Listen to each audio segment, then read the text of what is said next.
channel name under? It's just my name. Just like Calamatro. I do my name for everything. It's like my fucking Stack Overflow. LinkedIn. Are you the only one? Yeah, no one else has one. Look, there's dudes crossing the fucking desert. No one else has my name on the whole planet, I don't think. I found out recently I'm one of two, at least. Oh, you know what that means. But... You have to kill him. No, but I'm Patrick Abs at Gmail. He's Patrick J. Abs. Oh, get fucked. Yeah. I'm on that one.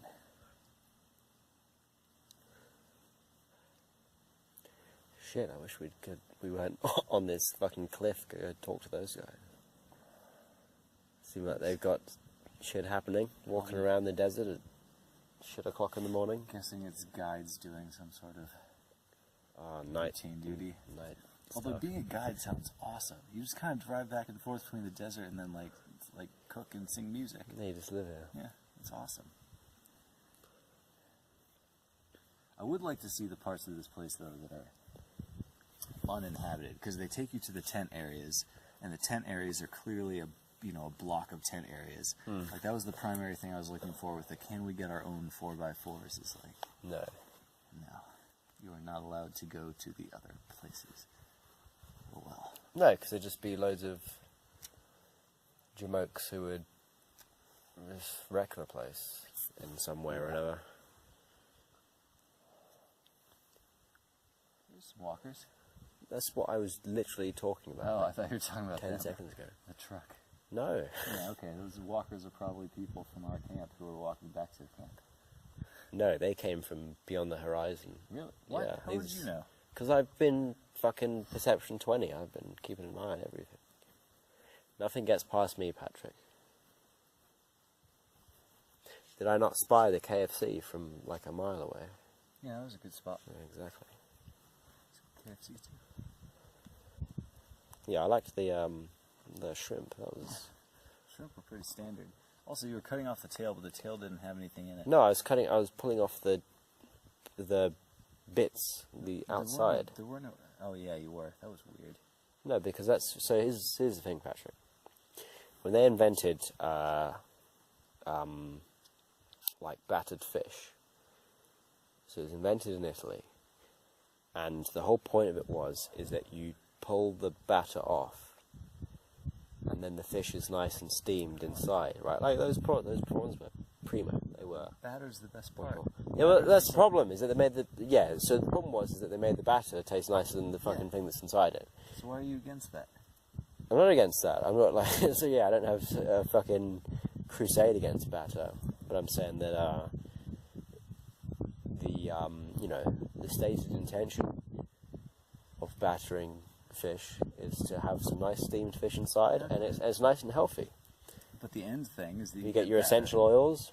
But the end thing is that you get better. It tastes fantastic. Yeah, but you throw that away. You have some self-control. Nah, we're both healthy. We can do whatever we want. I don't know how healthy we are. Because you have a weird diet that consists of water and hummus. Well, here, yeah. No, everywhere. Your fridge has nothing in it. It's just got peppers, hummus, well, yeah, but that's not and what chips. That's not what I eat on a daily basis. I almost never eat that. What do you normally eat? I mean, it's pretty regular at this point. For lunch, I have a ham and cheese sandwich and a soup. And for dinner, I have... Where's this ham and cheese sandwich operate from? Pret? So is it Monday, Friday, Pret? No, it's everyday Pret. Yeah, alright, so wait, Saturday, Sunday as well? Usually. Fuck. And then... Bankrolling them. And then for dinner, they've started giving me free stuff every now and then. Really? Yeah. And then dinners are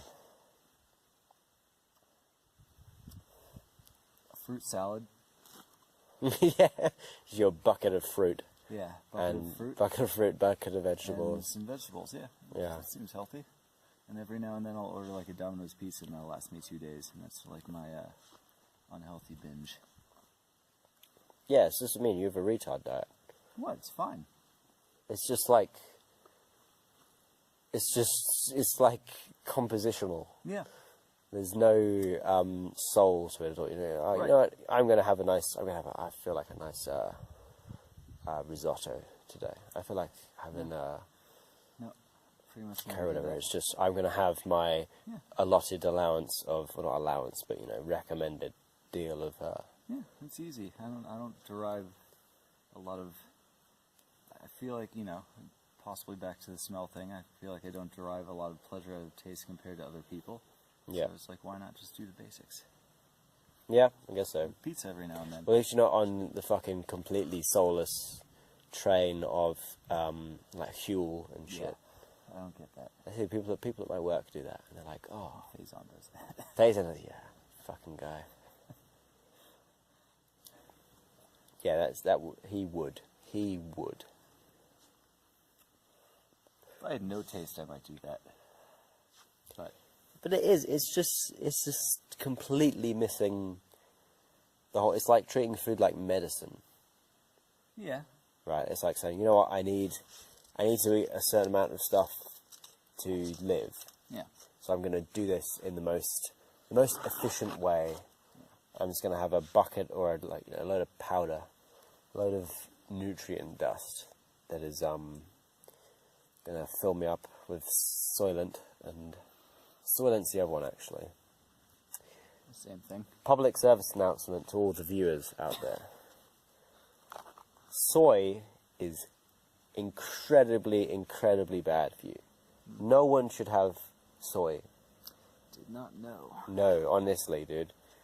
Because, so you might not know, but soy, so basically the gist of it is, soya is a xenoestrogen. I guess a phytoestrogen, actually, as in derived from plants. Now, the problem with that is that as soon as you start fucking around with those kind of important hormones, obviously, if you're a guy, having more estrogen is just not good. That's absolutely no bueno. But if you're a girl as well, it's not gonna help you out, right? It's not gonna make your tits bigger. It's not gonna do anything desirable. That's not the point of the diet, though, is it? Isn't it just kind of like cover your essentials?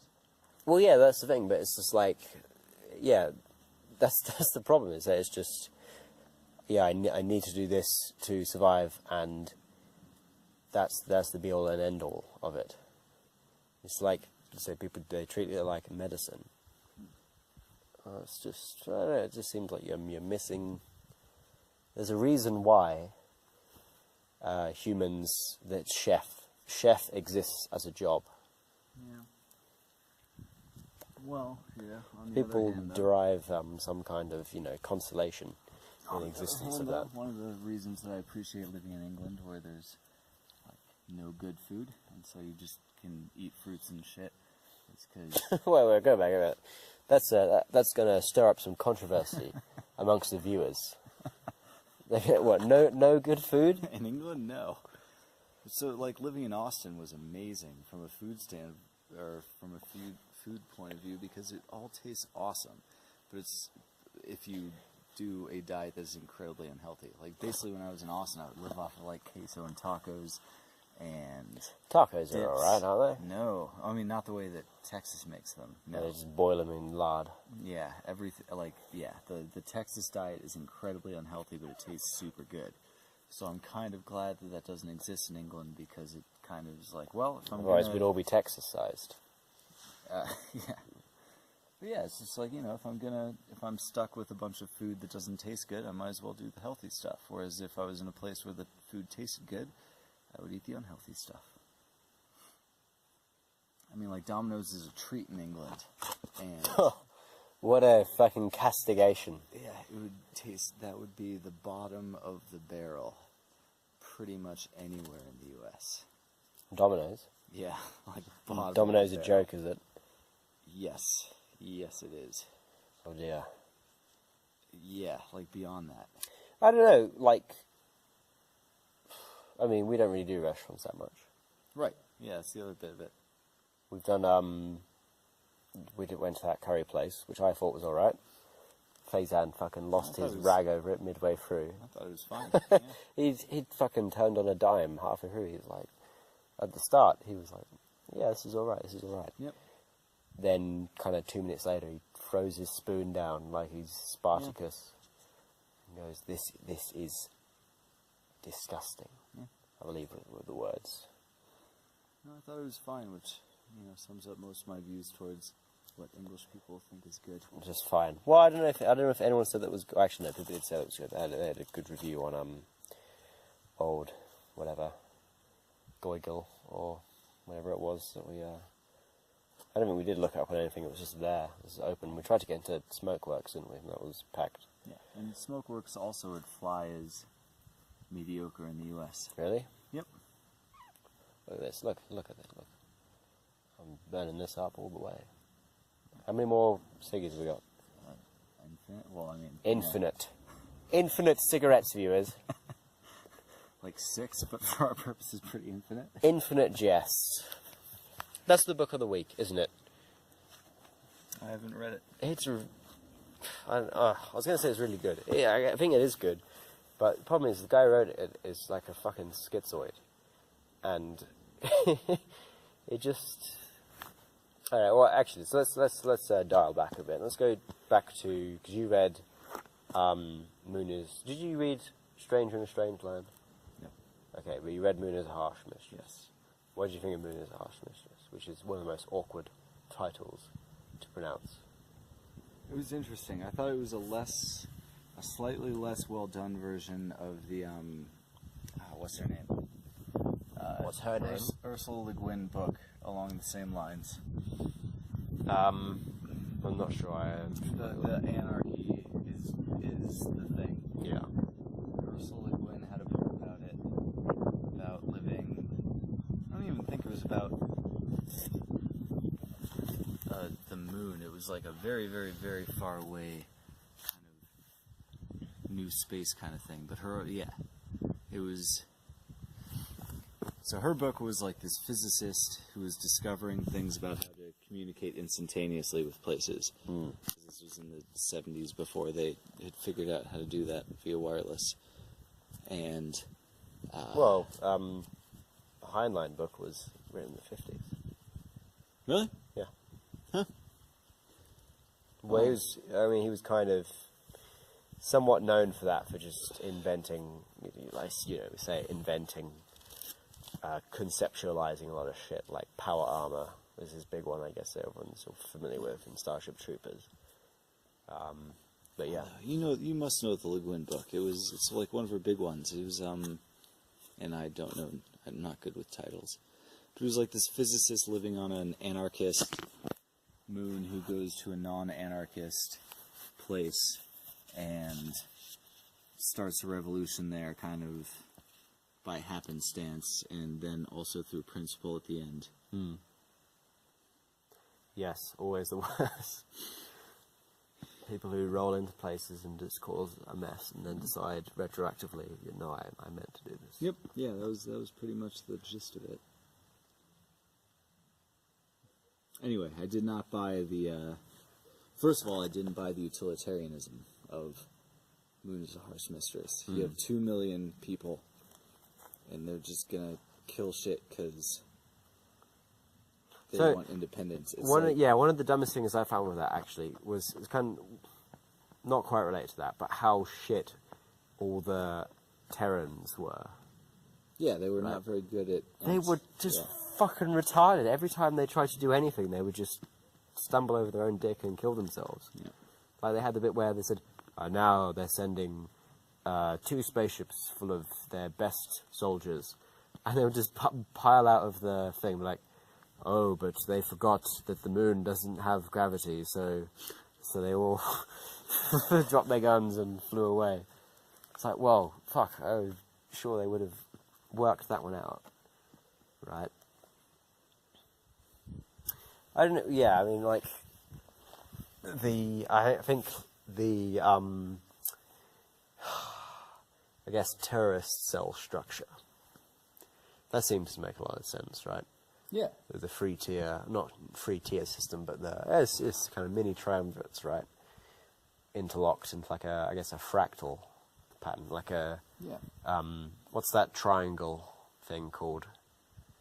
I don't know what you're talking about, but yeah, fractal. No, yeah, it's a fractal. Yeah, fractal with the structure. Yeah, but it's the triangle one has a particular name. I don't know it. It's because it's like a fucking year 2 computer science assignment to make this thing. I took year first semester. Yeah, I wanted to, well, let's dig into your university fucking thing. 'Cause this is something that I've always been interested in. How you just like, yeah, I just studied random shit in between zoning out in my room with 420 Patrick Blaze it. Yep. Patrick Blaze Diamond, what a name. An amazing name. What a name. Yep. I'm trying to think, so the best person's name. I mean, I know a guy called Tom Petty. Yeah, but that's circumstantial. Though. That's kind of circumstantial, right? I don't know, I think my name is pretty good. It is. It's amazing the fact that everyone always thinks of Dune, despite the fact that Yeah, it's not. it's actually not spelt at all. That. Yeah. Well, I guess, yeah, it's kind of spelt like that.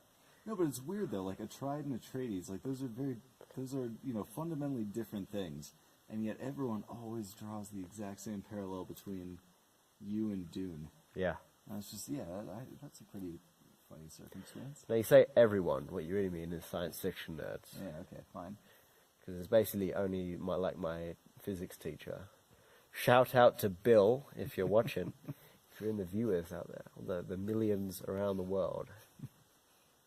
Now, Bill was because in every school there's a cool teacher. At least one, yeah. You know, there's sometimes multiple, but there's always the kind of, peak. The most cool. Mm-hmm. Is that like a fucking coyote or something? Yeah. With the woofing thing? The woofing, yeah. I don't think your camera's going to capture that. I think the camera's going to capture that, doesn't matter. Bobcat thing? Yeah, that fox. Yes, no, that was super weird. And we saw me and droll, overly sarcastic girl saw a shooting star at the same time as well. Oh, neat. But yeah, anyway, back to Bill and the coolest teachers of the schools. No, I've always found that. Every school, there's always one. Now, I'll give you an example. When I was at my infant school, Fernhurst. Infant school? No, not infant school, junior school. So what does that mean? Infant is, I guess, I don't know, something that's elementary? What does elementary mean? Elementary is 5 years old until 10 years old. Okay, so in England, they break it up more. So they have reception, which is like 4 and 5, and then year 1 and 2. So reception 1 and 2 is infant school. Mm-hmm. So that's when you're. Auto compresses based on like the consistency of the thing you're videoing, and you were videoing darkness. Actually, we're not videoing darkness, are we? We're videoing one of the most. You were videoing darkness. No, we're videoing one of the most incredible landscapes known to man. No, we are observing one of the most incredible landscapes known to man. You are videoing darkness. No, I'm videoing it, but it's not coming up. No, but videoing. I in this context, I would treat videoing as the capturing, right? You are capturing none of this. We can observe all of it. We can observe all of the craziness that is around us. But you are videoing darkness. Yeah, all the craziness, all the well, okay, all the action, right? Like there is like one, yeah, like fucking ocelot or something out in the wasteland, 500 meters to our west. Hang on, for the viewers, can the viewers hear this? I think they can. Yeah, either way, the observation is not that you are videoing darkness, we are observing wadi.rum. Alright. There you go. Alright, fine, I bow to your semantic genius. So, before the technical difficulties cut in, what were we talking about? Heinlein. No, we were talking about cool teachers. And we were talking about infant school and so on. I'm not sure exactly what made it into the deal. Or we're just comparing what it means in America versus... Right, so in UK, infant school is 5, 6 and 7, basically. Okay. And then you have junior school, which is, I guess, 8, 9, 10 and 11. And then you have... You're talking age. Yeah. Okay. And then you have secondary school, which is then onwards until...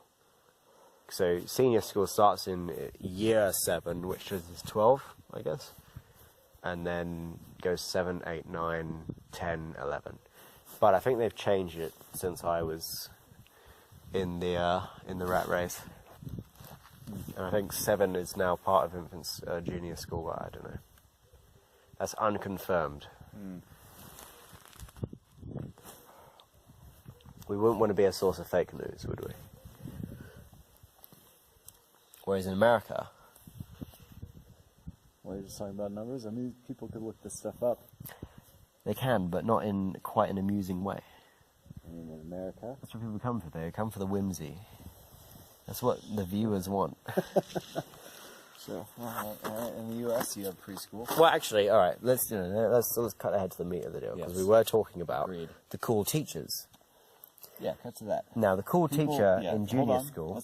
All right, go back. Very quickly, viewers can look up how years work in England versus America. This is not something we're discussing. Beware, there is a slight difference.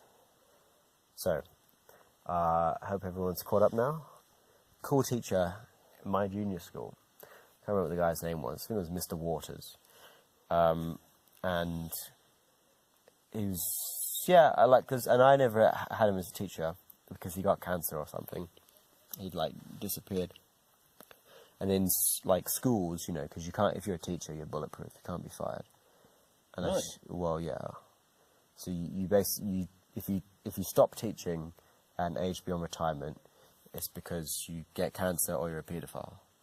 It's one of the two. Retire? That's what I say before retirement. I see. Yeah, somewhat. And I think he got cancer. We'll say for all the lawyers out there that he got cancer, and that there is absolutely no libelous accusations against someone who might be called Mr. Waters and taught at Fernhurst Junior School, Portsmouth, Southsea, during 2000. You saw Portsmouth then? Yeah. I was Were you Portsmouth in until Australia? 2008. Oh, Australia. I moved to Australia in 2008. That was much less time than I thought. But all right, irrelevant. Well, wait a minute. So what? How long did you think I was in Portsmouth for? I thought you were in Australia for 13 years. No, I was in Australia for 10 years. Not even 10 years, I guess, 6. Oh, because university 8. also. Yeah, so when I went to Australia, it was 2008, and then I moved to Cambridge in 2016, I guess. So yeah, 8 years or so.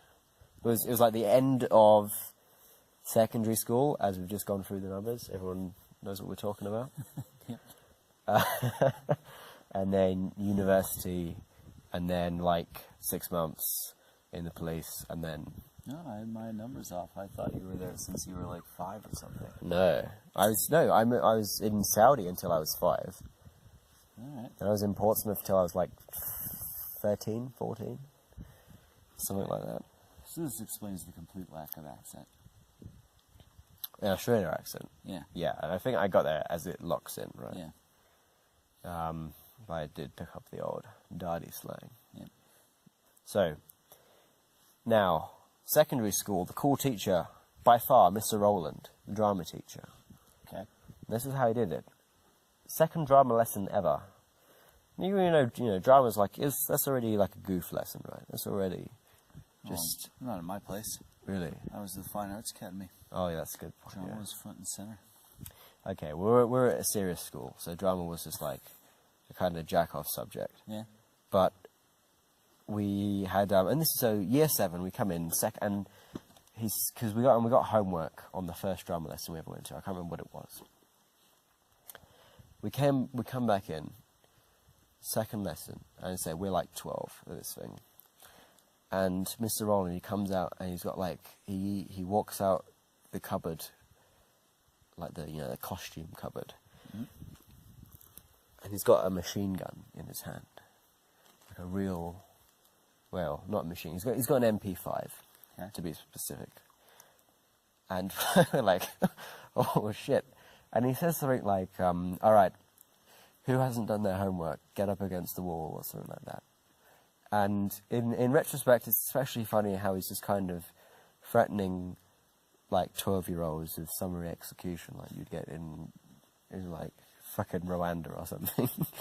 And at the time, it was like, wow! So, I mean, it was like a BB gun, right? But it was one of those ones that was super, realistic. It was, like a replica. Mm-hmm. And there was other stuff, like he had more that added to him being the number one coolest guy. Like, so one of the other teachers at the school, German teacher, it was really hot, and he was banging her. So that was like, he gives him some points. Mm-hmm. Yeah, he was just a funny guy all around, had some interesting tales, stuff like that. Like when he was, he wasn't just a person, hadn't been a solid teacher for life. Because those people do have nothing going on. They are just nobodies. Did have some kind of, past experiences to draw upon. So yeah, that's Mr. Holland. And then finally we get to Bill, Mm-hmm. which started this tangent on the Atreides deal. And that's just one thing. Like, I can't even remember what his, all teachers are Mr. or Mrs., whatever the fuck. Or Miss. Or Miss. Mm-hmm. I don't know. I like how I said that. I was like, yeah, or Miss. As if every woman over age 20 should be married instantly. Yeah, so whoever. And he was always like, yep, just call me Bill. Because that was just part of his gimmick. What was his last name?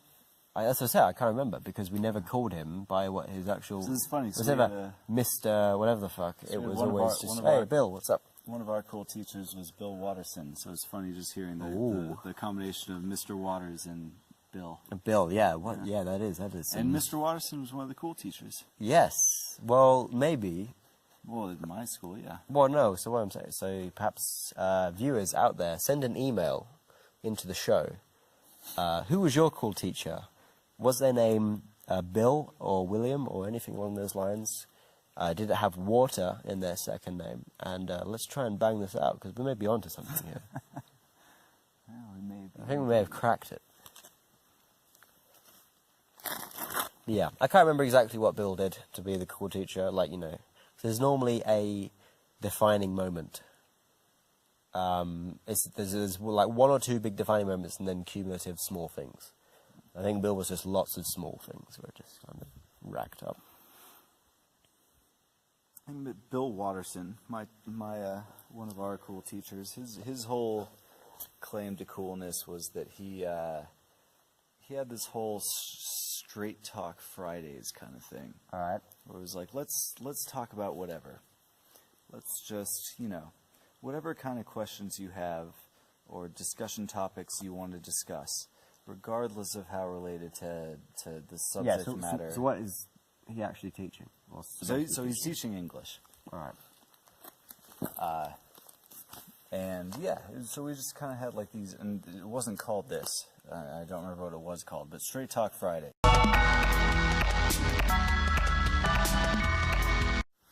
Okay, so we're back here with the moon.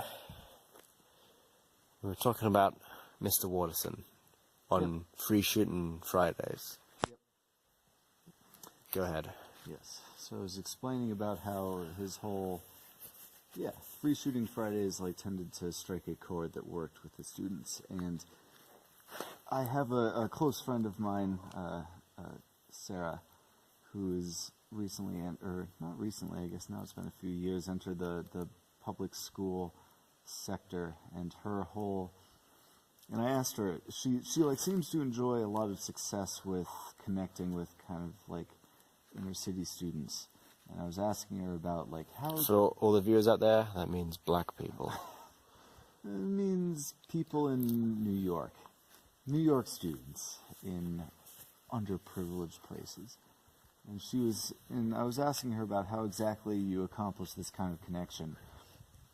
And she said that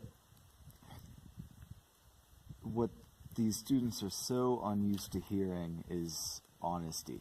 Like, everything they're fed is just some form of bullshit.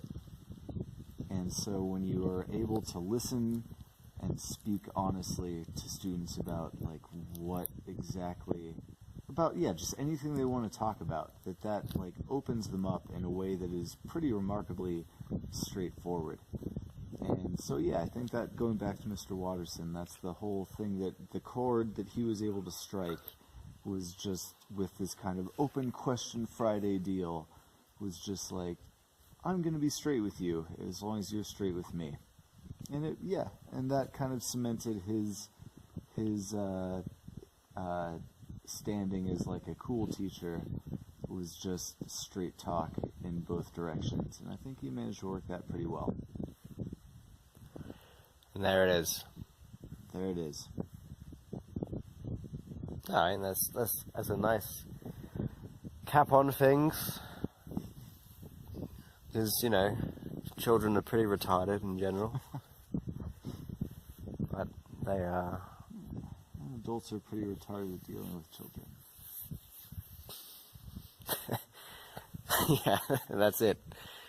Tune in next week for more ruminations from wadi.ruminations, right? Well, yeah, except not, though, because this is the end of that chapter. Yeah, but wadi.ruminations, how fucking good is that? That's pretty good, but that's contextual, and this context only exists right now. Alright, well, it'll be something else in the future. I don't know, I'd be down to come back here. This place is badass. This is my just- favorite place in the world. The podcasts. Yeah, alright, fine. Podcasts optional. Patrick laughing at rocks. Now they can't hear the laughing. I'm doing it very quietly and subtly. I don't know. This is a good camera.